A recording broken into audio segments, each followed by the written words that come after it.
Thunder Grunt.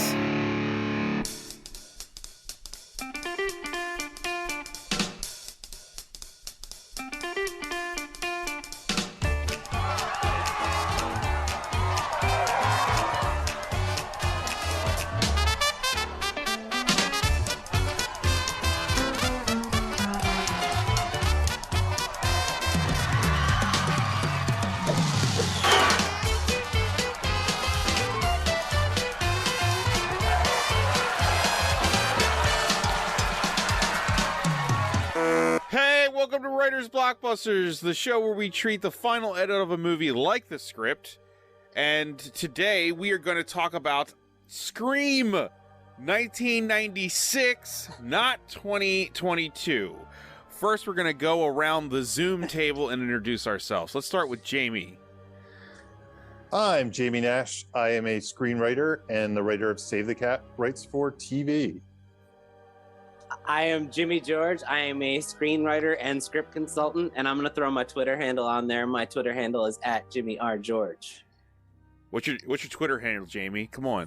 I'm at Jamie_Nash. I was going to say net. I don't know why. Jamie.Netscape.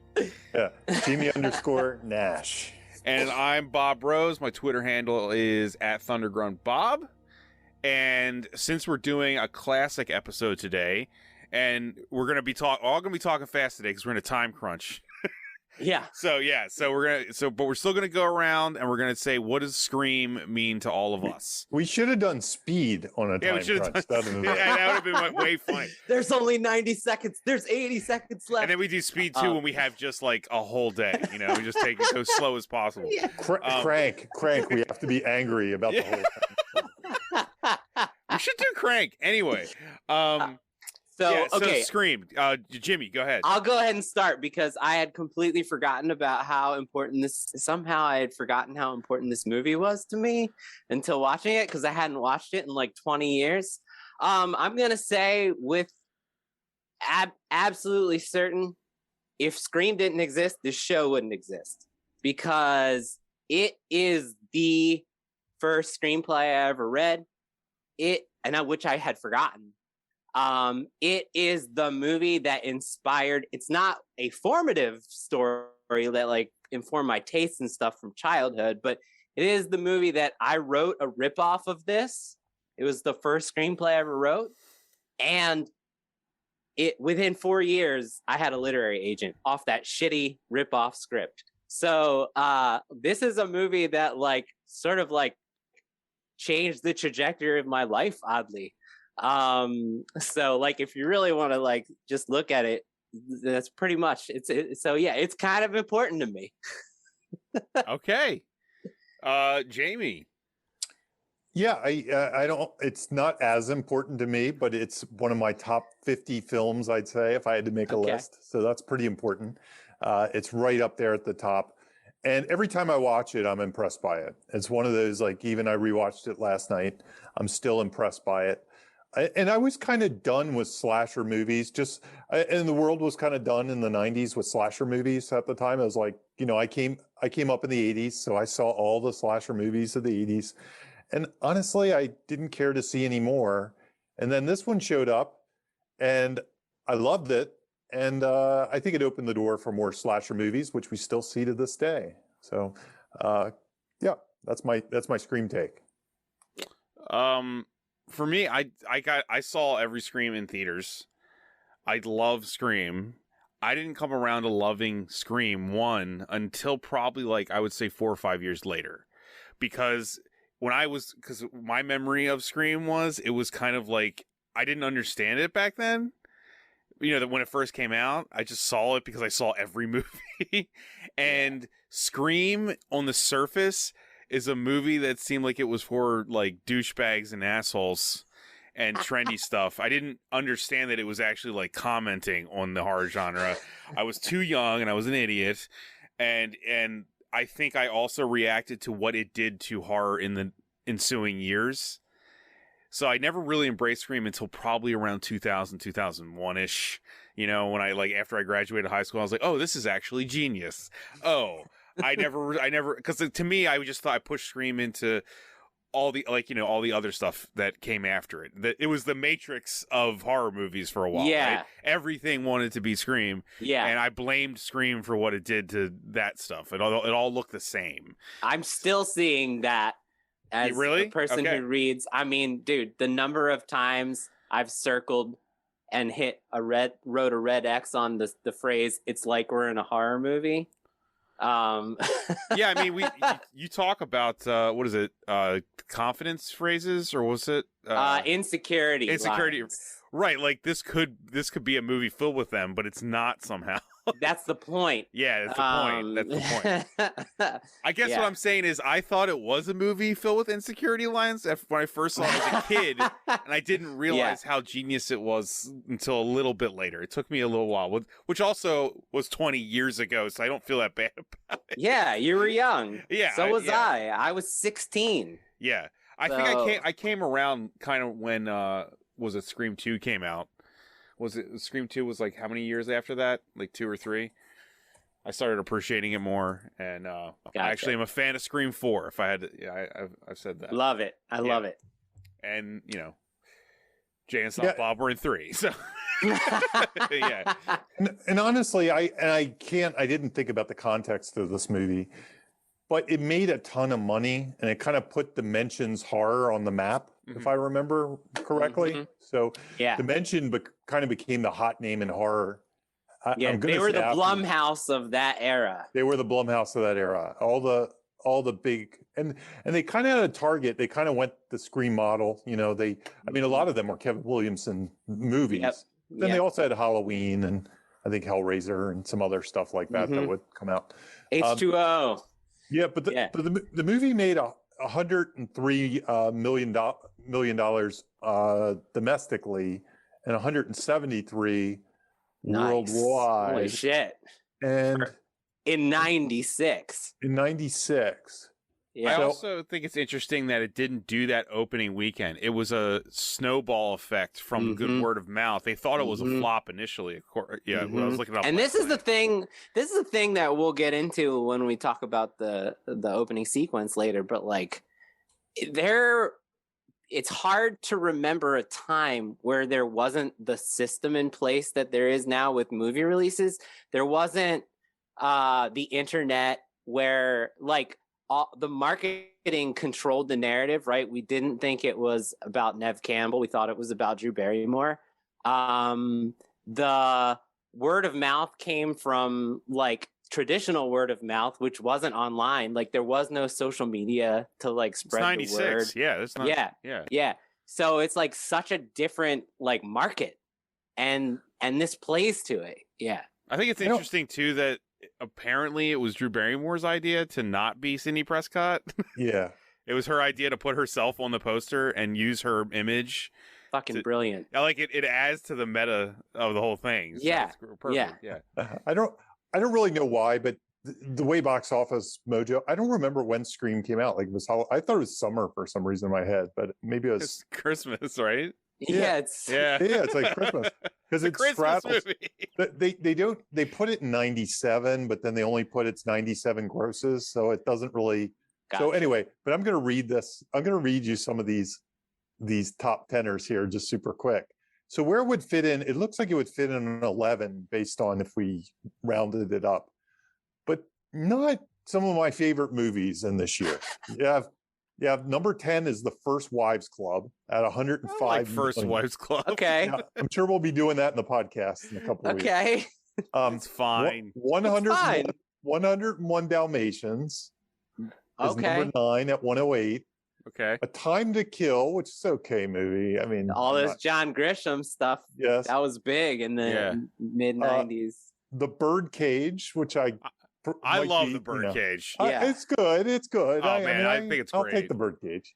Yeah. Ransom at 125 million, a movie that's kind of forgotten in some ways. Yeah. Ron Howard. Ron Howard, yeah. Ron Howard, yeah. Had a great trailer, I remember, because it was just I'm Give not me back giving my you the money. son. Yeah, I don't care. You're not getting a penny. Wow, Liev Schreiber's in that too. So there's 2 Liev Schreiber movies in the. How about that? Excuse me, Ray Donovan now, but Now, a movie Sabretooth.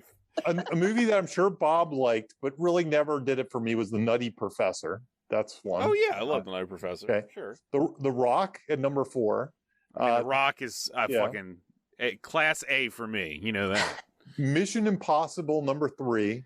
Twister number 2, and Independence Day number 1. Wow, which we will inevitably be doing. We have to do that. Yeah, we have to do it. That's your list. So it ends up. Honestly, we should do Twister too. Yeah, man. Yeah. I'm just shocked Scream ends up behind First Wives Club. That kind of says it all to me. Yeah. Wow. First Wives Club is fine. It's a okay. It's First a Wives movie. It is interesting how the world. Sign me up for First Wives Club is the 9 to 5 of the 90s. Okay. There you go. Okay. Come on. And 9 to 5 is a classic. Okay. I think it's the Ninja Turtles of 96. Well, as we know, our most popular episode. Yeah, by people far. love Ninja Turtles, Jamie. I have the first comic issue of First Wives Club, by the way. God, you have to listen to another episode to get that joke. Talk about self-aware, satire tone. Yeah. Anyway, so for a day we are short on time. That was let's do that. Do we want to talk about Kevin Williamson a little bit? Just a little bit. Jamie, go for it. Yeah. So Kevin Williamson. This was his second script, I think, because I think Killing Miss Tingle was the first. Teaching Miss Tingle, Teaching Miss Tingle. I think it started as Killing, right? Isn't that what I think that was? Yeah, it is. That's why in your head it's a better title, right? Yeah. That's what we do. So he sold, and then he sold this one after that, and this one really was the one that propelled him kind of to stardom because he directed Teaching Miss Tingle, right? Yeah. Is that correct? Yeah. So he was able to kind of pull that off, I guess, off the strength of this and Scream 2 and every other horror movie that he kind of, dipped into over the years. Bob and I were kind of talking about him. He was super hot, for he was just the a guy. Sexy man. Just he was the screenwriter of note for a few years. Right, he was the Shane Black of the late 90s and early 2000s. Absolutely. Everybody wanted some of that Kevin Williamson magic. And then I think he kind of, when he went to Dawson's Creek, it almost felt like to me, and I didn't watch Dawson's Creek. Yeah, it felt to me like he found the thing he really wanted to do in Dawson's Creek. It's about him. Yeah. Yeah. And then not that he falls off the map. He's still active to this day. And I think he really went into television, but he wasn't the Shane Black guy that he was before Dawson's Creek. Instead, he was like, Mr. Television showrunner. I mean, Vampire Diaries. He's got so many hits. Banking $1 billion checks. Yeah, from television shows.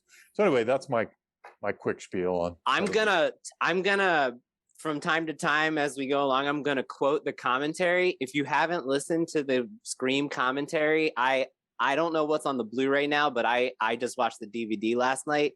It is fresh 1997 Wes Craven and Kevin Williamson talking about Scream while they're writing Scream 2. It is a gold mine for anyone who likes either of those people who loves the movie.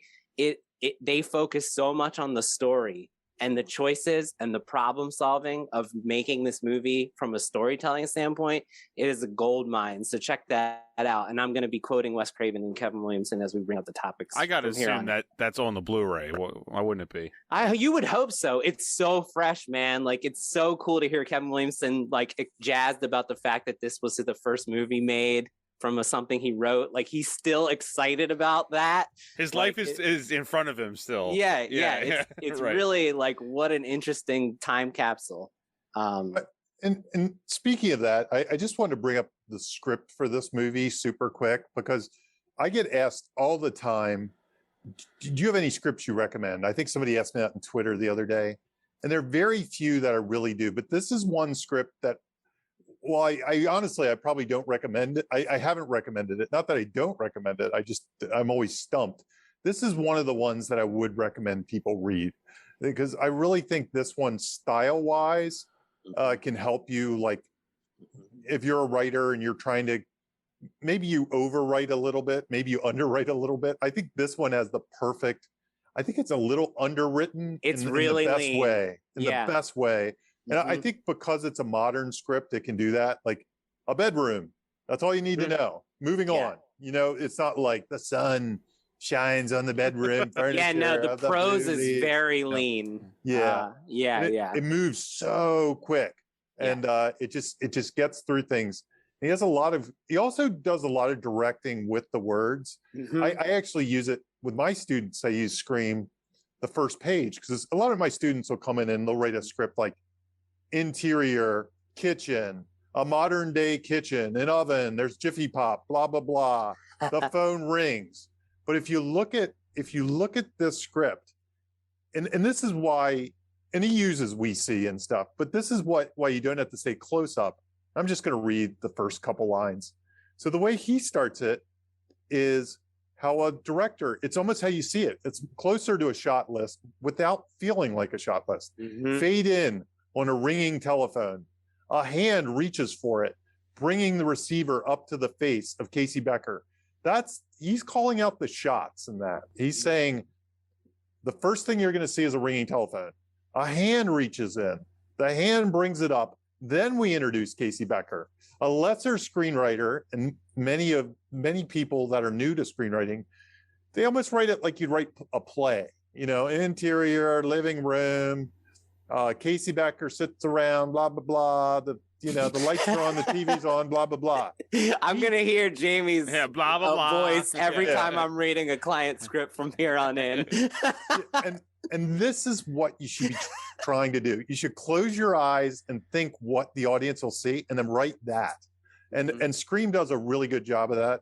And the other thing I'll say about it is if you listen to people, like I think there was an oral history of Scream out there maybe a year ago I read, but there were a lot of interviews. Like, I don't know, this year's the anniversary of this, because I remember last year I listened to a bunch of interviews about Scream. I don't know why. Maybe it was something else, Kevin Williamson.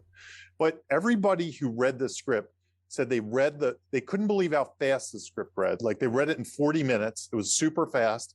And they got to this opening scene and started to read it and were so hooked in this opening scene, they were all in by page 15. And I think there's a lot of really good instructions. This is one of those few scripts, that I can think of. I think Seven might be another one that I recommend to people. Yep. There's a few others. I actually have the opinion, so in a super side, I'm of the opinion you should track down spec scripts that sell to the studios that's sold in the last couple of years. Like, I believe that's what you should read. But that aside, this is one of those scripts that I think there's a lot of value to reading. So that's my spiel on the script. And dude, like I said, so I was 16 years old, and in 1996, there was no search database for screenplays. It wasn't like today where you could just get a PDF of any script, pretty much like anything you want. You can just type in, look for the script PDF, and it'll pop up on Google. This was in Barnes and Noble, bound screenplay with the cover of the poster sitting out there, like screaming at me, literally. And I picked it up and I was like, what is this? And I flipped and I probably read that first 15 pages in the bookstore, right? And I was like, it was like a revelation to me, like, oh, this is what a movie looks like on the page. Like, I didn't realize that was like a thing that like people. It's funny. Had you seen Screams before that? Oh yeah, I was 16. Okay, I was in high school. But what I'm saying is, like, it was like all of a sudden it was bringing this new art form to like my attention that I didn't realize was a thing people were doing. I was a kid. You thought they just all like made it up on the spot. Yeah, I used to too. Yeah. Do the Right Thing was that for me. Like, Do the Right Thing. Spike Lee came out with a book, and the screenplay was in the back of making it Do the Right Thing. But I remember in the 90s, I have a couple of those printed. I think on my shelf right now, I still have my Blood Simple on my shelf. I have Truman Show. I have a bunch of them I bought in the 90s like that. Yeah, before they were more readily available for free everywhere, that was a thing that was like more common. The problem was they used to reformat them a little bit. So while they would retrofit them to the final edit. They retrofit them. Well, not only that, but they'd retrofit them to a book publishing. Yeah. So they might not look exactly like the screenplay. This did not do that. This looked exactly like the screenplay, even to the point that like the font was Courier. Good. So I was like, whoa, this is weird. And now I get sent those by the truckload by the WGA, because every time during award seasons they'll send you those books out. Oh, jeez. And I have tons of them, like to the point where if you're in one of my classes, I'm like giving them out for free. I bring in a bucket take of them and say, that's awesome. Them? Yeah, I'm going to throw them away. So there you go. Oh, poor trees. Exactly. I do enjoy the. You sent us a link to the actual script, Jimmy, and I do enjoy the font on this one. Oh yeah, on the there's on the cover page. The yeah, cover page. Yeah, it's like a Halloween bloody font. It's like the cheesiest font you could ask for, but it works for the movie. It works. So it totally works. By the way, his contact is an APA agent. How about that? APA back in the day. I am also represented by APA, but not. Shit. Justin Dardis, whoever that is. I don't know if he still works in the industry or not. He's probably like the big time writer agent. He's listening to this. Like this, he's a big fan. Yeah, he's like, you assholes. He chose the font. I'm sure he was the one. He's the font guy. He's the font guy. Okay, so and this script is available online for free too, just so everyone knows. Anyone listening, you can. It's not like this is. You don't have to buy it. You can just get it for free. Yeah. Monster in the House. Let's talk about it.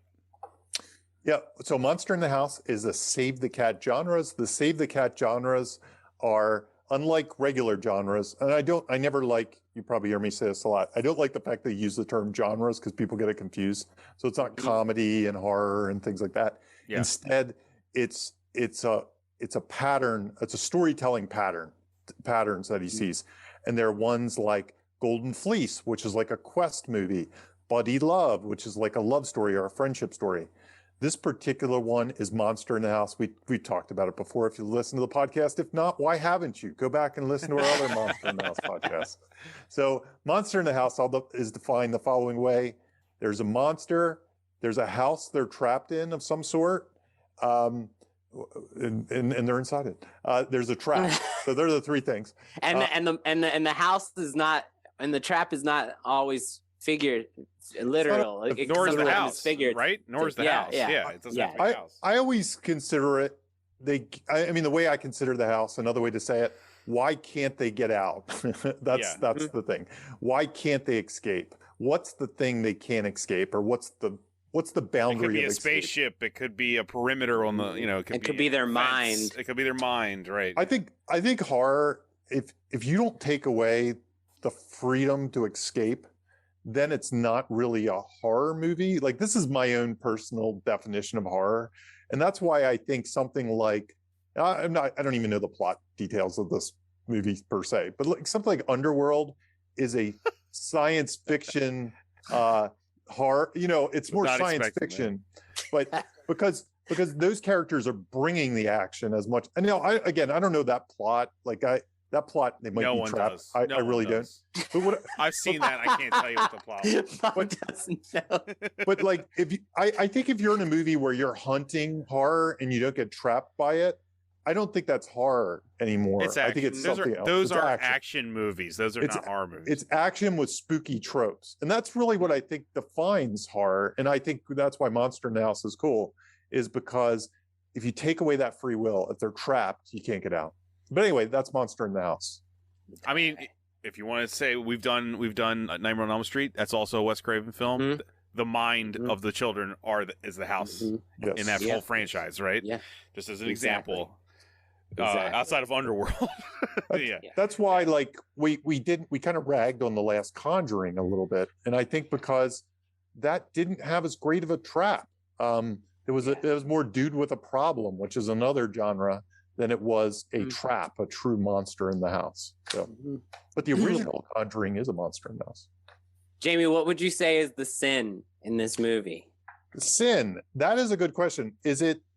And it's funny because Blake has this one in his book, and I forgot to look it up before we started. This is in Save the Cat Goes to the Movies. It's his prime example of monster in the house. But I'm not sure that he mentions the sin in it. I don't remember. He sort of skirts around it. My gut says it's Nev's didn't she kind of frame somebody? And so yeah, we're gonna wrongful accused, right? We're Wrongfully gonna accused. yeah, exactly. We're gonna get into Sydney's issues, but it doesn't really necessarily bring about, but it does kind of bring about the monster in some ways. Her issue, yeah. I guess you tap her into mother's you say, like, sin.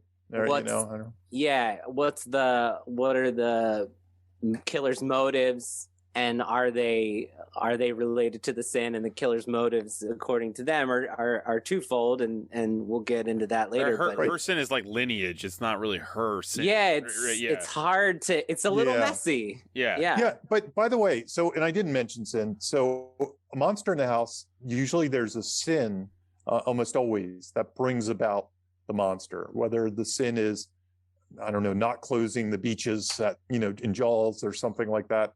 Whether the sin is not acknowledging the supernatural or something. There's always some kind of sin, or with building the houses and removing the tombstones, but not the bodies. That's like the classic sin. So sometimes the sin is not something the protagonist does. Sometimes society does it, and the protagonist pays the price. Society is the sin. So in this, society's like basically slut shaming of her mother. Yes. Yep. Is sort of the sin, right? Exactly. Because that's what makes Cottonweary look guilty when they were actually having consensual relations. And right. That's where Blake Snyder falls on it, because I know if you talk about her character arc, he kind of relates it to the virgin, the sex, the whole slasher. Yeah. People have sex, die, but she kind of gets over that and lives anyway and stuff like that. I vaguely remember. We'll go ahead and talk about it now. I think talking about the house sort of like validates what you guys just said. Like, the house is Woodsboro, right? A small, sexually conservative California town made famous by tabloids of like the brutal slaying of a woman who was having extramarital affairs all over town. So that's like a very specific why here. When I read scripts, one of the first things I look at with the premise and whether it's strong enough is the setting specific enough that it fits the concept. And here, like, it is so specific. You have like you said, the slut shaming, the sex, the murder, the murderous past. It's all and then the people. They talk a lot about this on the commentary, that how intentional it was that all the kids are like cynical, self-centered teens who mock the violence and don't take the suffering of their peers seriously, just like the teens who enjoy horror movies. Right. And so like, even the residents of the town are specific to the premise. Do you guys think also that might be a bit weird, but I think it might transfer into the next thought. Do you think that the house could also be Sydney's like reputation? Absolutely. Like, you know what I mean? Like, yes, there's Woodsboro, but she's also trapped completely by her family's reputation, her reputation. She cannot escape that at all. Yeah. Like, I think you're right. Think about the bathroom scene. Until she grows, right? Yeah, exactly. And takes control of her narrative. Yeah. Yeah. And by the way, well said, Bob. Nightmare on Elm Street also had lineage as a big part of it. So the other Wes Craven movie, it was the sins of the parents that really befall the children. Yeah, they had to deal with those sins of the past, sort of thing. Well, that kind of brings us to like the here and now, right? The why here, why now. Like I said, with the premise, when you're coming up with a premise, specifically horror, but it works in any genre, it's really important to come up with a very specific why here and a very specific why now. Why is it happening at this particular moment in the story world's timeline? All right. Like, and if you can come up with a reason for it to happen now and never before in the past and never before in the future, but now, then it creates this built-in urgency for the rest of the story. And here, the why now is we are a few days away from the 1-year anniversary of Sydney's mom being murdered, which, traumatized Sydney and traumatized the town. So it's perfect. It's a perfect example of a great why now for a horror story. And the why here is, I mean, that's Woodsboro, answered we just itself. talked It's about it. Woodsboro. Yeah, That's yeah. already there. Yeah, right. We just talked about that. Yeah, exactly. So I didn't. I think this was Jamie wrote this down. The unconventional half man. I did. You did. Oh, okay, I was sorry. Jamie, you always do a good job describing what the half man is, and that's part of the monster in the house. It's part of right? the monster in the house. So monster in the house usually has this kind of what's the word, archetype, we'll call it. So it's called a half man, and the half man is usually someone who's survived the horror and knows how to deal with it. The perfect example is Quint from Jaws. I'll use Jaws twice for this. Also, another one that's in Save the Cat Goes to the Movies. It's broken down. It might actually be his number one. Actually, I said Scream, but it's probably Jaws. So Quint's a half man. He's somebody that survived an encounter with a shark. He knows how to deal with it. He kind of knows the rules of the shark and all that stuff. And speaking of rules, the half man in this one would be Randy. Jamie Kennedy. Yeah. Yeah. But what's weird, so typically, like, you think about what this movie is commenting on Halloween, for example, the most famous slasher movie, arguably. Loomis is the half man. So compare Loomis to Randy. Well, and Randy, it's. Are you saying unconventional because Randy hasn't experienced the horror? He's only seen horror movies. Exactly. He's book smart. He's book smart, but he hasn't actually dealt with anything. Randy is an example of what this movie is all about, which is taking conventions of the genre, taking tropes, taking cliches, taking genre patterns, and turning them on their heads. And for like you just said, Randy has not experienced the monster. He's usually always wrong when he states the rules and predicts what's going to happen, right? Usually the half man is always right about what's going to happen with the monster and heed his warning because this is what's going to happen, and then it does. And usually the half man adds credence to the horror and makes it you need to take this more seriously. And in this movie, it's always played for a joke. You need to laugh at this. Usually the half man uses this information and people listen to the half man and survive because of it. In this movie, no one listens to the half man and everyone dies because they don't listen to him. And then in most, the famous half man label is because Quint dies, he gets eaten by the monster that he's warning everyone about and is aware of and previously survived. In this movie, the half man survives. Randy survives. No half man. Loomis survives, but Loomis gets really fucked up.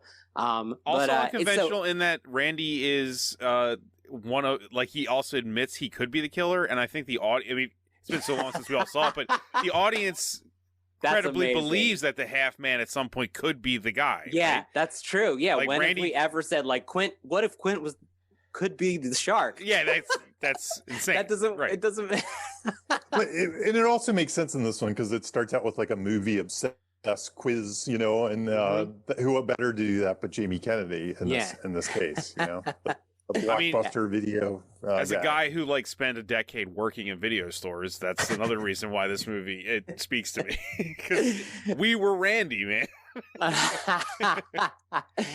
So I just thought it was one example of what this movie does so well, which is taking genre expectations, using them, and then subverting them. And well, speaking of if he was the villain or not. Let's talk about the horror villain construction. Bingo. Horror villain construction. Yeah, this is an interesting one with the two villains, right? Yeah. In this exercise that I'm gonna break down and I'll talk about that. I'm just talking about when you're making a villain, right? You have there's some basic ingredients that make a great villain in a horror movie specifically. And the first one is well, what do they look like? Right? They pick what's interesting is this is to note, they talk about this in the commentary, is in the script, the costume is not described, just the mask. Yeah. And in the script, the knife is not a specific memorable blade, whereas when they got to the production side of things, they really were choosy about what the blade looked like, so that when you see it, it looks different than a butcher knife in the kitchen. It's very distinctive. It doesn't look like Chucky's knife. It looks like the Scream knife. It looks unique to this killer, right? Yeah. So you have your modus operandi, like weapon of choice, is very specific and unique, and that's like something that's important to like constructing a horror villain. The tactics. What does your killers typically do to hunt? This one is very specific. He calls people. He uses a little voice thing, and he taunts them with horror knowledge, right? Which is specific to this premise. Personality. This is like really important. You have to make a decision. Is your killer going to be silent, or is he going to be like have a voice? And what if he has a voice? What motivates this personality? Well, this is a movie that is about like horror cliches, and so he's going to be a killer that uses horror wordplay and makes fun of the genre. And what are the warning signs? So another great technique when you're workshopping, how do I want to make this horror villain memorable, is to come up with warning signs that we instantly feel dread even when the killer's not on screen. And so some examples are the rattle in Predator. Every time we hear the rattle, even though we don't see the predator, we know he's there or he's right off screen. We feel dread. The rippling water in Jurassic Park. Every time we see a rippling water, we don't see a dinosaur, but we know that there is a threat right off screen. The shark fin in Jaws. I literally just call these shark fins like, what is your shark fin? Because every time we see a shark fin, it's so iconic and memorable. Even though we don't see the shark, we know there's a beast right under the surface waiting to attack. So in this one, they do a great job. Like every time there's a phone call, even when it's a safe phone call, you think it's going to be the killer. So you feel dread. They do an amazing job of having motivated reasons to have the mask on screen all the time, even when the killer's not around. Like reporters have the mask and they're showing it to the audience. The police have the costume because it's a costume that's readily available. So they make the costume and the presence of the killer felt even when the killer's not on screen. So this is another great example of a whiteboarding technique, to make the killer as memorable as possible. And then I wanted to, real quick, I'm using your words, Jamie. I did a rooting resume. What is the rooting resume from, Jamie?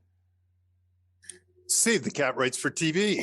Now available on Amazon. So I was worried we wouldn't get that in there somewhere. We've talked about in previous episodes how you can use the rooting resume and tweak it to the negative in some of the categories to make a compelling villain. We did it for, if you listen to the Back to the Future episode, Biff has an amazing rooting resume. If you listen to the Joker episode, Joker has a really compelling rooting resume. We even did it for the Gremlins, and to kind of reverse engineer why the Gremlins are such compelling villains, we did a rooting resume and showed that like they have a lot of the same rooting techniques that your hero does that make you like interested in them. We did one for Hans Gruber. The list goes on and on. So Jamie breaks it down in his book into 8 different types of rooting techniques. They're underdogs. Ghostface is the opposite. Ghostface has all the power. Right. So there's an instance where the polar opposite of the typical rooting technique makes you interested in the killer. They care about something or someone. The killer cares about something or someone deeply, but it's for a negative reason because he wants to kill them, right? So there's your second one, like do the same thing that we do to be compelled by a hero, but flip it on its side, and all of a sudden it makes for a good villain. They're fun. I mean, I mean, horror movie trivia, right? That's already... Yeah, dude. Right. They are so fucking witty. They have a charming personality. It's the reverse. They have like a fucking threatening personality that couldn't possibly be charming. So taking that reading technique and turning on its side. I think this one is an interesting one. We know their struggle. They have a secret pain. They have a painful past. In this one, we don't know their secret pain. And the tension is around discovering what that secret pain is, right? Like, we want to know, like, why are they doing this? It's a whodunit on top of everything exactly. else. Yeah. We wish we were more like them. We don't wish the average human watching this hopefully is saying, like, we want to be the opposite of them. I'd like to be as athletic as they are. Yeah, well, and then there are some in this category, Jamie, that to your point, Bob, resourceful. They're very resourceful. The smartest person in the room. Unless it's against Sydney, they are the smartest person in the room. Overcoming their fears. In this one, they are causing others to overcome their fears. So it's another reversal. They have a drive or personal ethics to do what's right. It's with Ghostface, it's the exact opposite. They're just like us. For the average person, they're the opposite of us, hopefully, right? So there's another like stark reversal. They're the best at something. I mean, they're the best at killing horny teens. Right. So it's just, I think Jamie's Save the Cast for TV rooting resume works very well here to show why the Ghostface... It's interesting because it's a mixed bag of reasons you'd loathe them and reasons you'd love them. And I think that's what makes the interesting villain. You know, Freddy Krueger, for example, there are things he makes us laugh, but he also scares us. You know, I mean, there's a dual thing.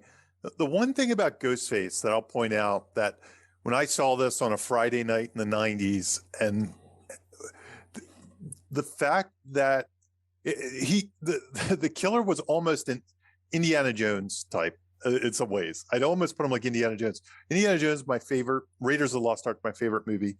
Indiana Jones is fun because he takes damage, he screws up, he fails all the time. And that's what I remember watching this movie and seeing Ghostface, and the fact that he was getting beat up and falling down and all that stuff. The audience was laughing mixed with the tension in this way, because we had never seen that really. I mean, maybe. Yeah. And that's another one way it, subverts your expectations. It's sending up Michael Myers, who's just slow, and, or Jason, super strong. Also, instead of just standing around and walking, he's running full speed. He's sprinting. He's and he's got this goofy costume on that he's tripping in, and I mean, and it really, I can't even really express the surprise that had. Nowadays we've seen it. So, but the audience was laughing through the scenes because it was that weird mix of tension, but seeing things that surprised us, that we were just cracking up watching it, which is very similar to Indiana Jones or somebody who would be doing this action thing and it'd be tense, but then there'll be funny moments in the mix. You'd see him get hurt. I always thought with Scream, like what you're saying, Jamie, with like how much he screws up or how much the Ghostface screws up, it grounds the movie. Like a lot of movies, I think, would have made it like, is this like even some kind of weird supernatural thing going on? They would have been filmed differently. It would have been executed differently. But this movie does it. It is 100% obviously a guy in a suit in the movie itself, in the reality of the movie. Like he's messing up, and I think it grounds it. It brings you into what is happening more. It's not playing the guessing game of what could it be. We know it's a dude. Right. This is a person. It's a person. Yeah. and they're not even like all powerful. They're making insane. This is not the Shape. Yeah. It's not the Shape. Right. It's not. Yeah. So I think that brings us to talking about maybe the most iconic opening scene of our lifetimes, maybe, right? Holy shit. A masterclass. Speaking of Indiana Jones, because this is like the horror movie version of it, it's like the same thing. The boulder scene, the mini episode that could almost be its own movie. And I find this one really the best horror short ever. Absolutely. Yeah. I teach a short film class to college students, And one of the things over the years, if you go back and look, I started to see this thing, and if you're screenwriters, you've probably seen it too, where a lot of people, almost more than spec scripts, maybe not more, but there are as many, we started to sell these mini contained short films, and then they'd become movies and it would break their careers. Kind of, you could point to Lights Out as one of the early ones. So you could go look up Lights Out and go watch Lights Out if you haven't. 2.5 minutes of film, easy to shoot. The guy shot it in his apartment. It's something anybody could do. And then he got, he became the guy who did Shazam and stuff like that. Yeah. But there are all kinds. There was one that sold to Amblin that got made into a movie last year. I can't remember what the movie was called, but I remember it came out. The short was called Larry. There was another one that was kind of had a poltergeist vibe, and that sold to like Sam Raimi's company, Ghost House. There were all kinds. There were one after another of these shorts. The Evil Dead remake guy made the robot short. Robot Panic or Panic, something Panic. I can't remember what it was called. But it was Fede Alvarez, And they got really popular in the last, 5 or 6 years, to the point where now that one was even older, to the point where I would go into meetings and I'd say, is there anything you'd like me to take a look at? And more than once it came up, well, we optioned this short film and we're looking for a writer to bring a take on it or something like that. And I was like, so more than once that happened. I'd say at least 3 or 4 times people said, yeah, we just optioned this short and we'd love you to take a look and pitch on it. Anyway, which brings me to a point that this opening sequence could be that. I mean, it's the type of thing that somebody could have shot just this opening sequence and released it to the world, and it been this huge hit. And then this movie got made because it's a microcosm of the whole concept all in one thing. It has a beginning, a middle, end. And this particular one has so much story to it. You could break it down into a Save the Cat beat structure. And just super quick, and I'll just kind of riff it off the top of my head because now I totally forget what I was thinking with this. Let me see if I thought I took the pillar beats. Yeah. So just really quick, I'll kind of do the pillar beats. But so Save the Cat, the 15 beats template to write your story, usually used for features. You can use the pillars to write sequences like this, especially works if you have like a long, almost self-contained sequence. If you have like the finale could almost be written, use this, even though there is a 5-point finale. But this one really does break down. It's like you have the phone ringing as a great opening image. The ring, it kind of, and the phone ringing introduces you to the character. So the opening image, phone rings. The second pillar beat is the catalyst. Like, what's the thing that really kicks the story started? And for me, you could argue, and in a lot of good short films, the catalyst is the opening image. Like if you watch a lot of short films, ring, ring, hello? Oh no, this one stretches it out a little bit longer. But if you're writing a short film, consider that you want to start literally from the ring, from the phone ringing. But in this one, I said, I want to know who I'm looking at. To me, that was the thing that ticked us up to more than a crank call, because she seems cool with it until he says that, and then from there, she starts looking around.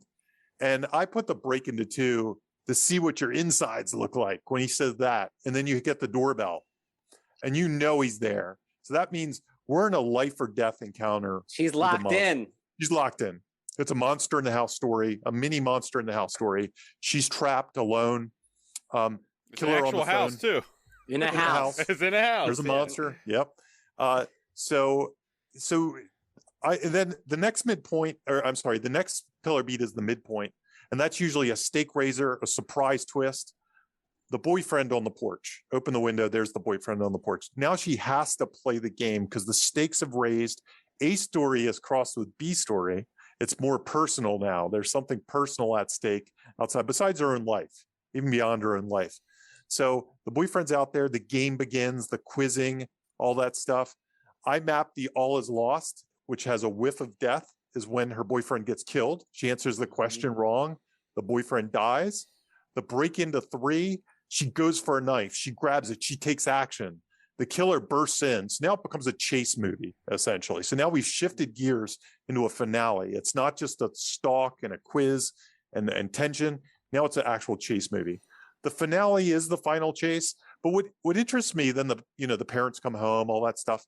Well, this isn't the final image. The final image does do a premise pretzel, which I think we'll talk about later, where you take the premise and then you look at it a different way, where the parents try to go call 911 and they pick up the phone and they're like, they hear her dying on the phone. Yeah. So it uses the phone again, and it bookends that opening image of phone ringing. It does give you another shock moment of her hanging there and murdered.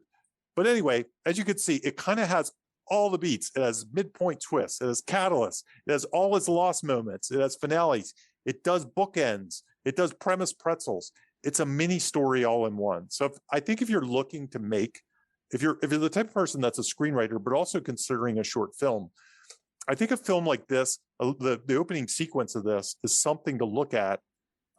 If I were to suggest, I'd do a shorter version of it. I wouldn't do it. 14 minutes. Yeah, this is 14. You want to probably keep it under 10. It'll save you a lot of money and time. But I think it's something to look at. It's a good way to almost reverse engineer it. Like if you had a Scream, you could see where this would be a prototype of the story you want to tell, the bigger story. A lot of the students in my class, I have them pitch, what story do you want to tell? And they pitch me feature stories.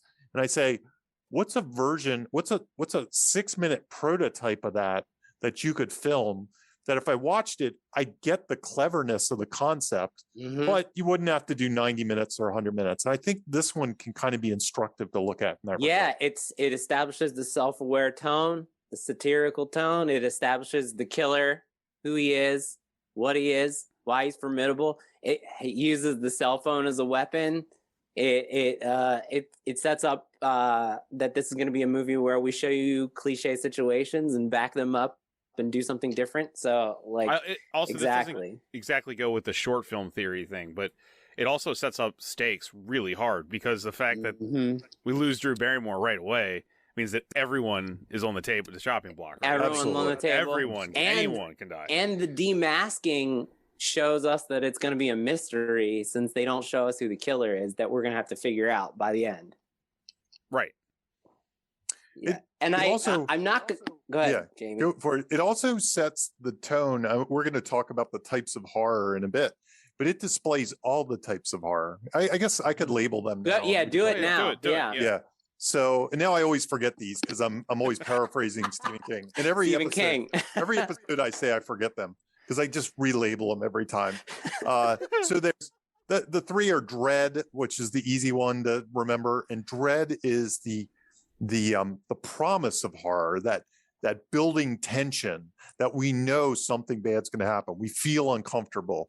It's like we know there's somebody hiding in the shadow. That's Dread. And a lot of scripts that I read forget the Dread. And the Dread fuels most horror movies.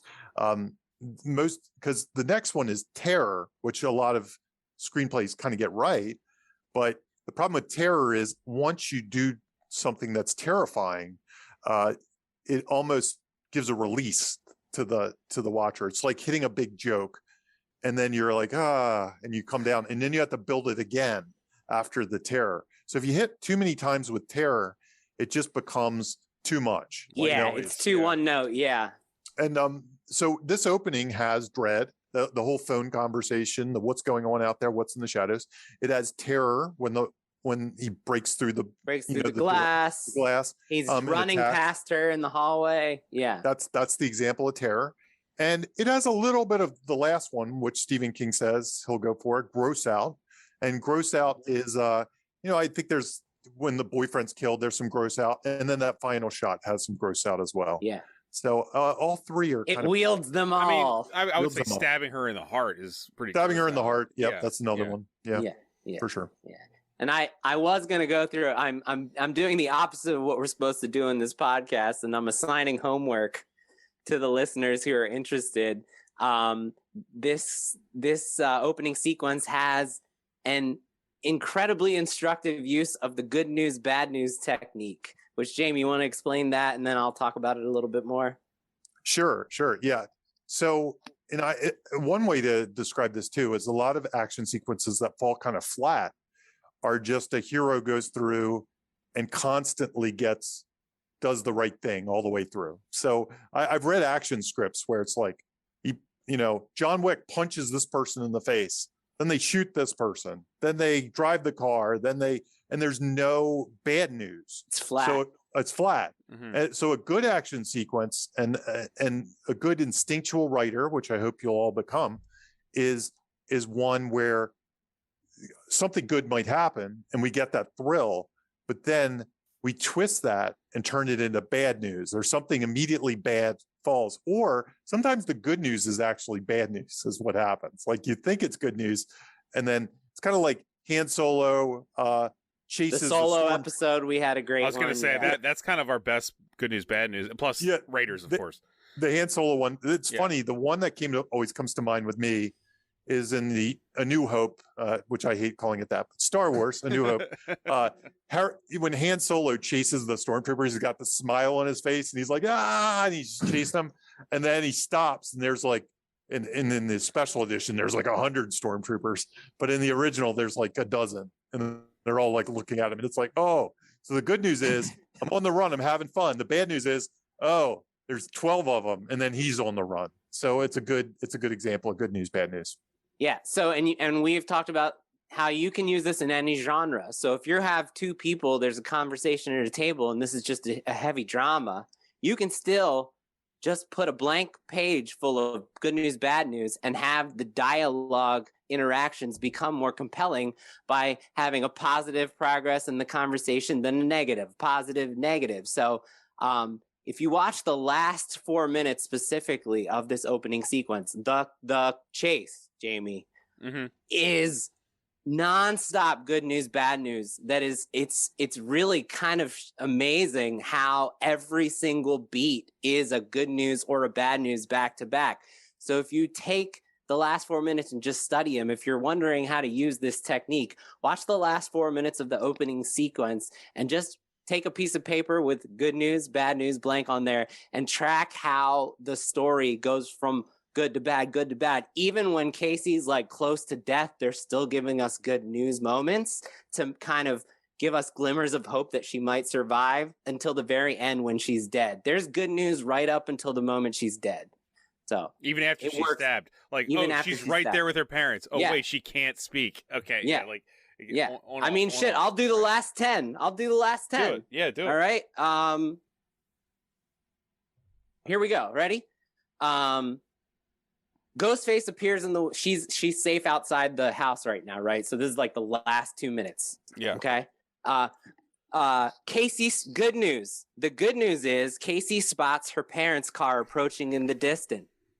The bad news is Ghostface appears in the window behind her and attacks her. The good news is Casey punches him in the face with the phone, knocking him over, and runs away. The bad news is Ghostface catches up to her, stabs her, and chokes her. The good news is Casey punches Ghostface again with the phone and knocks him over again. The bad news is now Casey's too weak to run. Good news is her parents have parked in the driveway and Casey can see them getting out of the car. The bad news is Casey's throat is too injured to scream and she can't get their attention.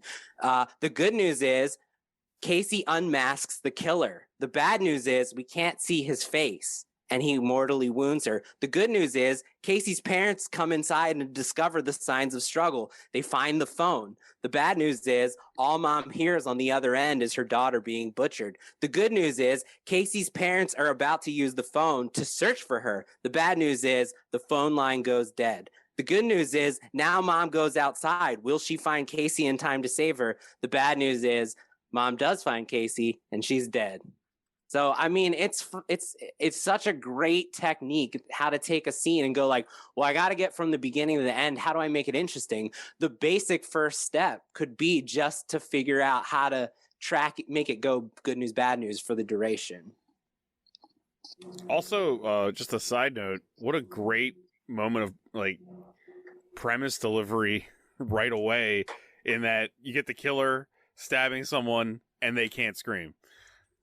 Yeah, like, what a reversal. It's like straight up gosh, whiteboard. Right, Yeah. whiteboard thing. I mean, like, we can do a whole episode scream. on the whiteboard for this. Jesus. Yeah. Right. The not screaming is one of my favorite beats on rewatch of this. Yeah. I just love. I She think can't that's scream. like the most brilliant thing that I probably missed because I was probably laughing at the scene when I first saw it. Madness. 96. Yeah. But honestly, You're in whenever the I hands of a rewatch it, I'm madman, like, wow. Jamie, right? Yeah, exactly. That's like what your goal is in the cold open of any horror movie, is to make us feel like we are in the hands of a madman, as Jamie likes to say. Yeah.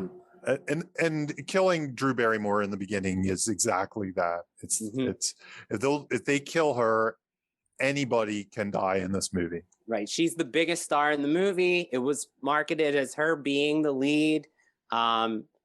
It's still weird even now. Even when I watch the movie now, it always strikes me as weird that Drew Barrymore dies. I don't know. Yeah. It still works all these years later.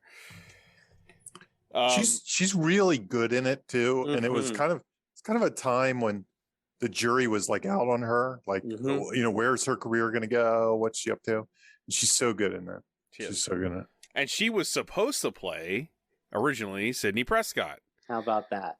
Which is probably we should talk about next. Yes.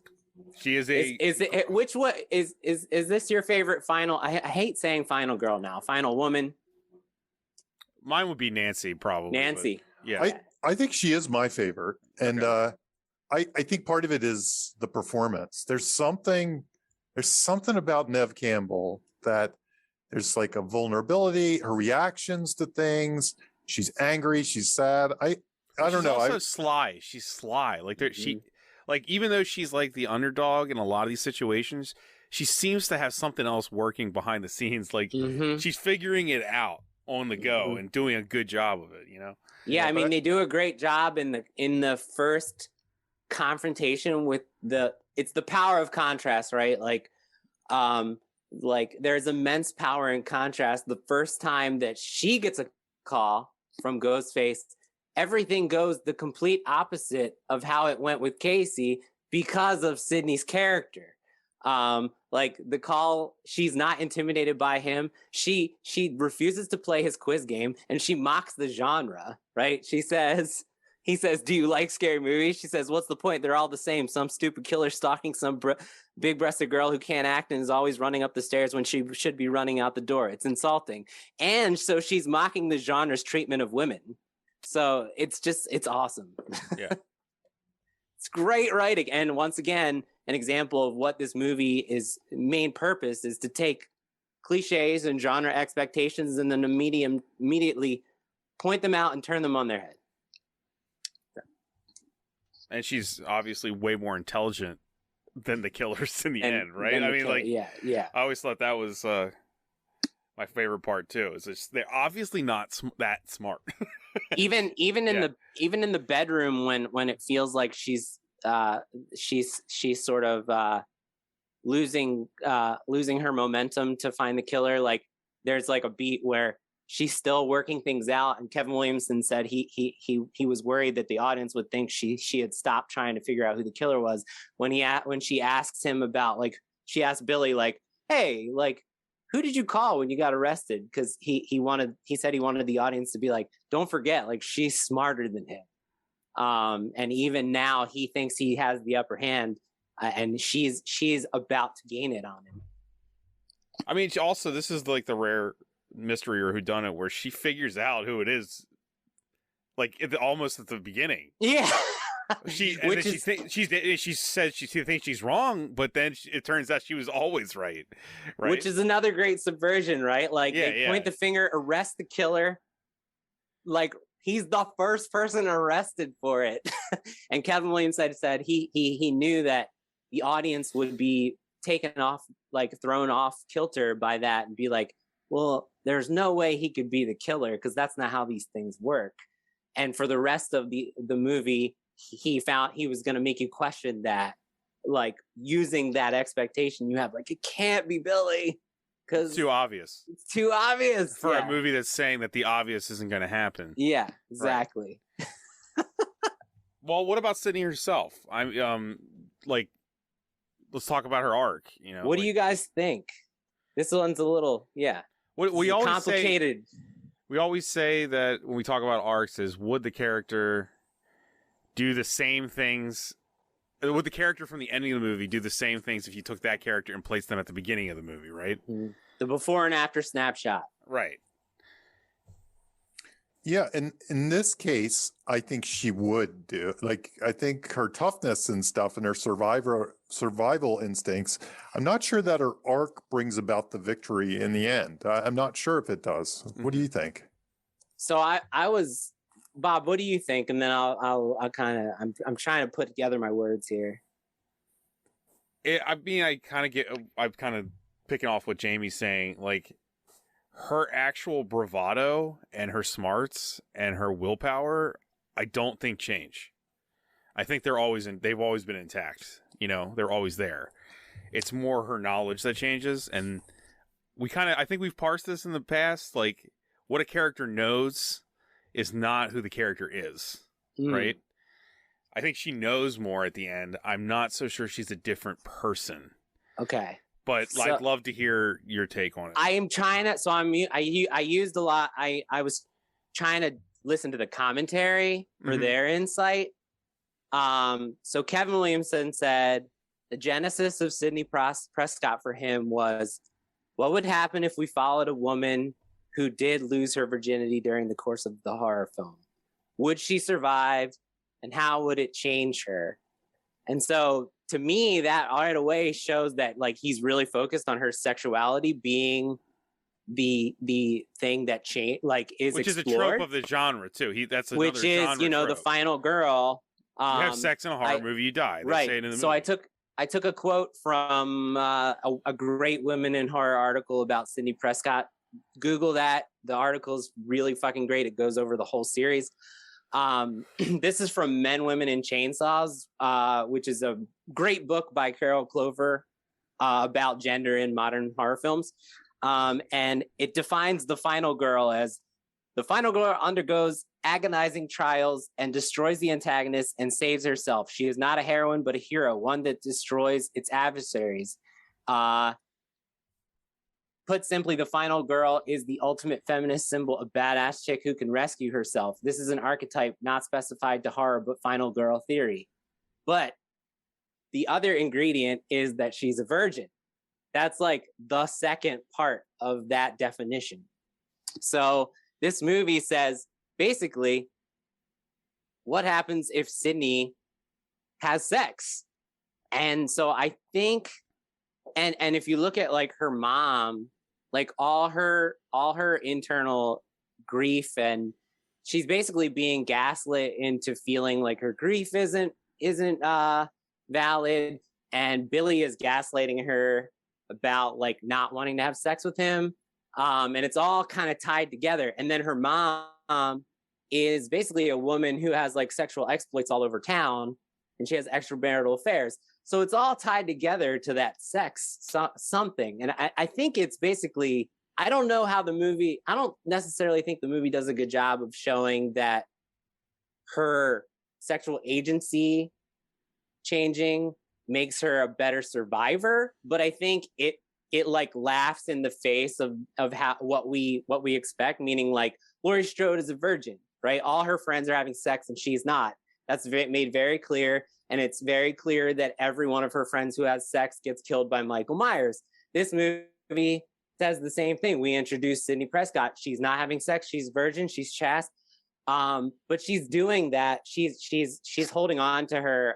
She's like afraid of having sex because her mom was sleeping with men all over town, and then she witnessed her getting brutally murdered. So the movie ties together those genre expectations, right? Her mom suffered exactly what all the previous women in horror movies suffer, which is she had sex and then she died. She was brutally murdered. So Sydney's kind of like fearing, like, if I do that, I'm going to get brutally murdered too. And the audience is like, if she has sex, is she going to suffer the same fate as her mother? So I think it's her arc is like in her. It's about like sexual agency. I don't know, because I don't think the movie does a good job of having her express that. Yeah, I the way I look at it, and this is really imposing some things on it a little bit. But, you know, because you kind of talks about Billy and they say, you know, we started out, they use all the TV lingo and stuff, R-rated, then went to PG-13. And it almost feels like her mother's reputation is part of the reason why she won't, you know, take the next step. Won't do it, right? Yeah.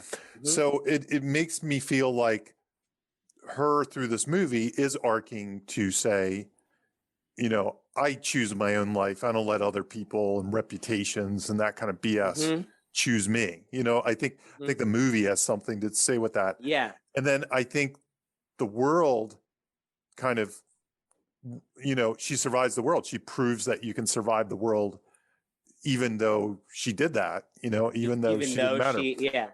And so to me, I was wrestling with this, but I didn't really, I'd almost have to watch it just for this and try to come up with It's definitely Do you think some of it has to do with how she views her mother in the end? I mean, you'd have to say the very end, how it all comes together, but she views her mother as having committed a sin for most of the movie. Yeah. And then she's struggling. I don't think we hear her, right. We don't hear her say it. I think you're right.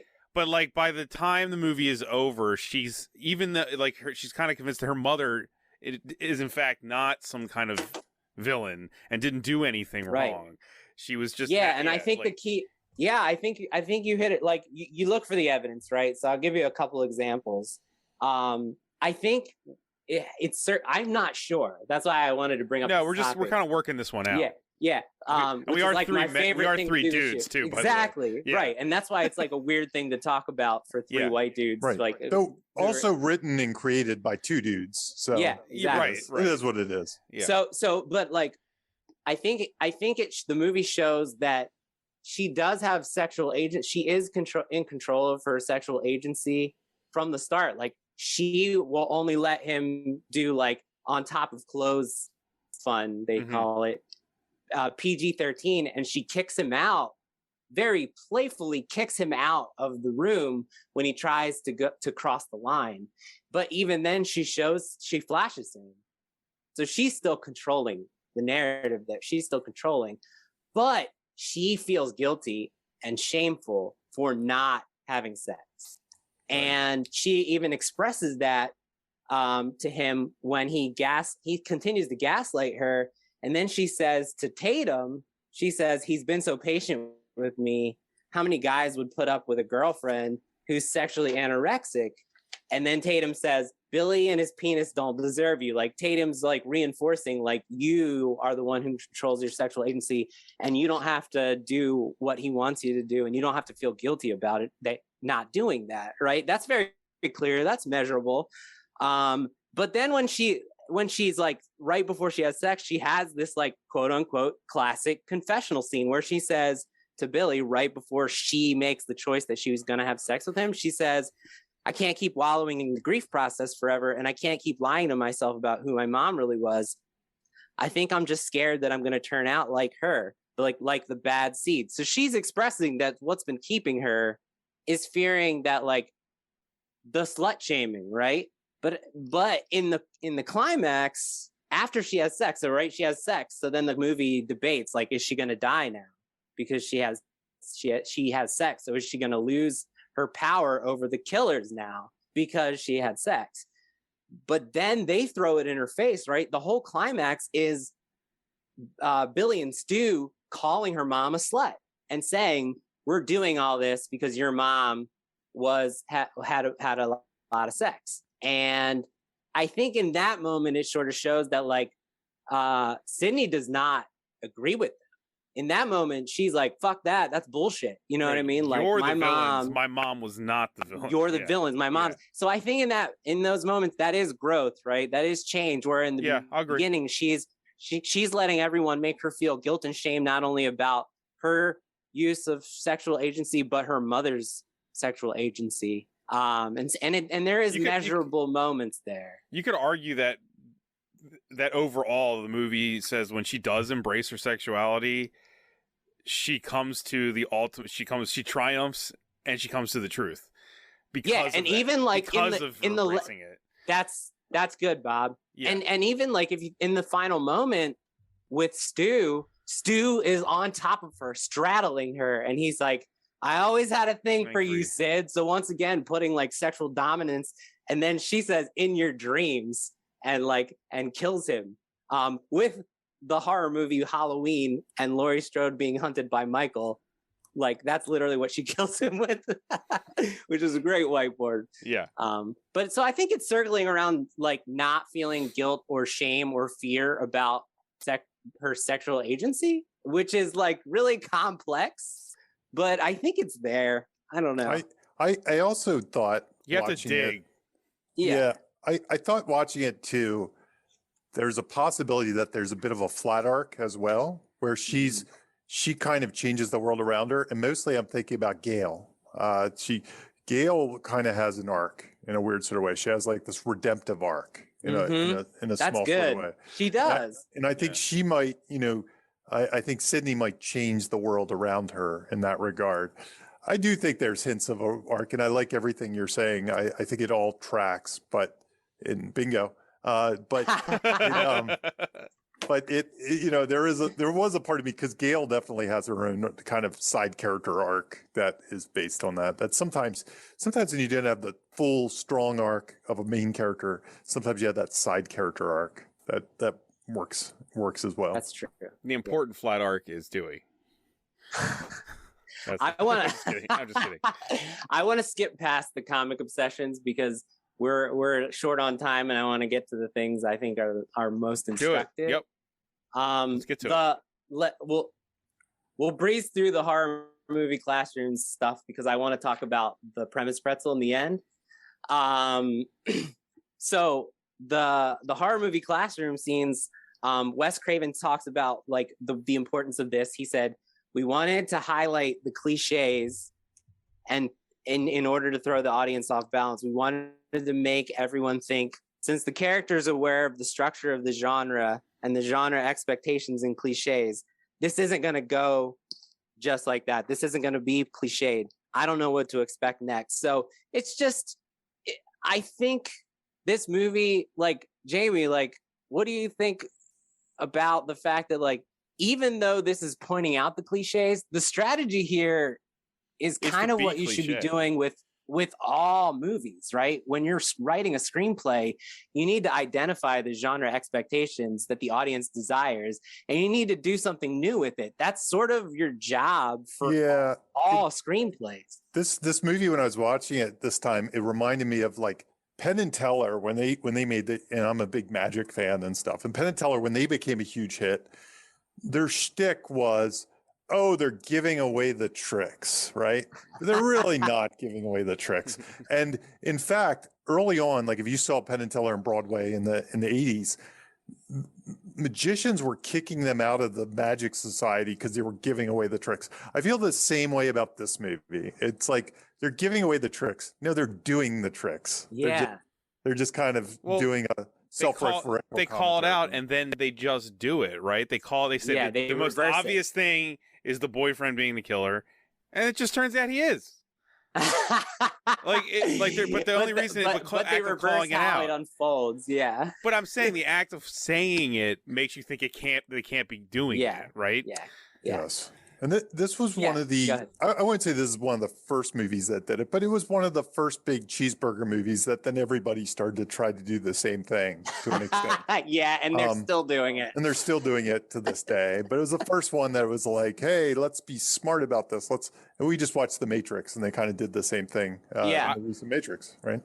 I'd argue Shane Black was doing that with action movies about 5 to 10 years before that. But Yeah, I wouldn't say it's the first, but what I'm just trying to say is, what I'm trying to say is, like, this is your job as a screenwriter. Your job is to do exactly what Wes Craven and Kevin Williamson are doing for the duration, except not comment on it.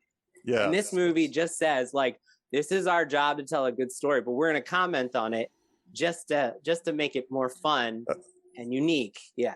Yeah, absolutely. Like, I mean, when you go into a horror movie, if you're writing a slasher movie, you kind of have to play to the tropes, or otherwise you're not going to be a slasher movie. You need to identify what it is that people expect from this experience, give it to them, but do something new with it. But then, yeah, exactly. So, a killer with a mask has a weapon who kills teenagers. Right. It's all there. The same formula, but they do something new with it. Yeah. Yeah. Yep. Yeah. So I thought it was another instructive thing about this movie, like just like reverse engineering why it works so well. That's why, because this is your job as a screenwriter. Do you want to get into the premise, Pretzel? Woo! We got like a few minutes. That's what I'm saying. Let's hop in. Jamie, do you want to explain premise, Pretzel, just to intro this? Sure. And we gave an example of sort of it in the opening sequence. It's kind of when you use a gag and then you use the gag again in a couple different ways. So you're folding promise of the premise elements back on themselves. So we mentioned the phone rings, the phone's a big part of it. And then it folds back around at the end of that sequence when we hear, not Sydney, what's her name? Casey, I guess? Casey screaming on the other end of the phone. It folds back around when the parents pick up the phone and actually hear that she's on the phone. It's a way to kind of keep paying off. It's almost like you keep hitting the payoff drum. You set something up, it pays off. With the same thing, yeah. With the same thing. Same technique. And then that payoff is a setup. It pays off in the very end when Sydney uses the actual phone voice modifier. Exactly. Right. It's not too much unlike in stand-up comedy, a callback. When you keep using the same joke, but now it means something different later in the routine. It's kind of a callback. Yeah. So it's like, this is a great example of a premise, Pretzel, right? Like the whole movie, the killer has been using the phone to taunt its victims and Sydney. And in the climactic third act, she takes control of the situation by using that very tactic against them. And she's the one on the phone. She's the one using the voice box. She's the one. It's just like the Predator, right? Like in the Predator, Arnold Schwarzenegger, he's covered in mud, camouflaged. He's up in the trees. He's setting traps. You can see him. He's hunting the predator. The hunter becomes the hunted. Yeah. How the turntables. Right. Quote Michael Scott. Yeah. The killers are tired, bleeding, on the run. She's the one dressed up like Ghostface, hiding in closets. So it's a great example of how to take the premise and reverse itself within the movie. But the question I wanted to ask you guys, this is like my favorite thing about the movie. We got a couple minutes left. This is a major audience contract violation. We've talked about the audience contract a little. Everybody has their own little definition, but the audience contract basically is like, I am in an arc plot movie, right? Your arc plot, which is your cheeseburger that we're talking about right now, your mini plot, which is kind of a mix of experimental and some cheeseburger, and your anti-plot, which is just like the weird experience that doesn't have plots, doesn't close loops. This one is an arc plot. And in arc plot stories, you have a hero. And the audience contract is, I'm going to experience whatever the character experiences. So whatever Sydney is doing, I'm on board with her. Whatever Sydney feels, I feel what she feels. Whatever Sydney learns, I learn what she learns. If not when she learns it, almost immediately after. In this climax, Sydney disappears. Yeah, we're not with her anymore. We don't know what she's doing. We don't know where she is. We don't know what her plan is. It is a fucking violation of the audience contract. It should not work. But because we so want, I'm curious why it works. Like, why do you think it works? I think the key to this is choosing the right times to pivot. So everything's been revealed. The movie, we're in a different world. You already had the villain speech. Yeah, so now we're allowed to pivot. I think that's why. I think that's the key to making these scenes work is, and it's audience satisfaction point at that time. We're watching the bad guys in a horror movie and they're going to pay the price. That's basically and they're now the ones who are on the backs against the wall. That's good. Yeah, let's see how they like it, and we're cheering that at that point. So all the tropes are now something we are rooting on as opposed to fearing. Also, it works because we're kind of getting to know the two of them for the first time. Yes. So that kind of distracts you. There's so much intrigue as to what they're going to do. The focus is on them, and then Sydney can kind of slip out of the narrative as the focus, and then become. That's good. Yeah. Right. That's good. Yeah. I wanted to put it's relevant to this moment, so I'll just quote it because like this was really insightful to me. Wes Craven said that the reason the killer's plan falls apart in those moments is because they have never experienced violence. They do not know what it feels like to be a victim. They do not understand. They weren't prepared for how much it hurts to be stabbed. They weren't prepared for what it does to the human body and mind. And so because the killers are so ironically innocent, they lose. And that was like something that I didn't really connect with, but like once you hearing it, Wes Craven say it, it's like, oh man, that's fucking brilliant. And he said this in the commentary, this is the most unconventional thing about the movie, he said, because we are so used to seeing the killers be in control and brutal to the end. We're not used to seeing killers be vulnerable in a way that this movie shows them. And speaking to, I guess, the theme of watching horror movies, but and disrespecting real life violence, sort of thing. Like these are people. These are people inspired. Right. They're those cynical movies. Teenagers who watch the horror movies and don't understand the pain that the audience is laughing at. Right? Yeah. Mm-hmm. Wow. Perfect. And also, like in another movie, you would have when Billy is stabbing Stuart. It would seem like he was trying to enact another plan, like he's trying to kill him. No, they were actually just thinking that would work. You know what I mean? He was doing it like, yeah, this is part of our plan, but he didn't realize you're just killing him, dude. They're naivete. Yeah, they're completely naivete about what's the happening. Impact of violence. Right. Yeah. Well, I think the ticking clock or bomb under the table is about to go off, gentlemen. Yeah. Unless you got something else to say. I think we're good on Scream, right? Yeah. I'm trying to wrap it up so we can meet our mark here. Buy Jamie's book. Subscribe to Thunder Grunt on all major podcast apps and YouTube. And unless you guys got something else to add, I think we could do a what you learn, but we got 90 seconds. 90 seconds. So I don't know if we should do that. I just this movie for me was just as good as I remembered, and I hadn't watched it in 20 years. So yeah, that's the way I always feel about this one. I'm always entertained by it. I'm always impressed by it. There's so much craft. It deserves its reputation and its franchise. It's a great movie. But I think that's everything, guys. Yeah. Thanks for listening, everyone. Thank you. Yep. Bye-bye. Bye.